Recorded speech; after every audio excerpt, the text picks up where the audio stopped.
వేలూరు చెన్నకేశ్వర స్వామి ఆలయము కర్ణాటక రాష్ట్రంలోని హాసన్ జిల్లాలో ఉన్న వేలూరు పట్టణంలో ప్రసిద్ధి చెందిన వైష్ణవ ఆలయము. ఈ దేవాలయం శ్రీ మహావిష్ణువుకు అంకితం చేయబడింది. చెన్నకేశవ అంటే అందమైన కేశవుడు అనే అర్థము. ఆలయము చాలా ప్రసిద్ధమైన ఆలయము. వేలూరు ఆలయం అందరూ చాలా ప్రసిద్ధమైనది. రాజు విష్ణువర్ధనుడు చోళులపై విజయం సాధించిన సందర్భంగా ఈ ఆలయాన్ని నిర్మించారని ప్రసిద్ధి.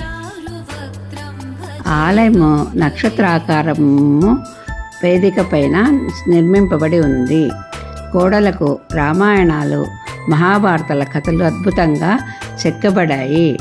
శిల్పాలు ఎంతో సున్నితంగాను జీవంతంగాను కనిపిస్తాయి. గర్భగుడిలో చెన్నకేశ్వర స్వామి వారి అద్భుత విగ్రహము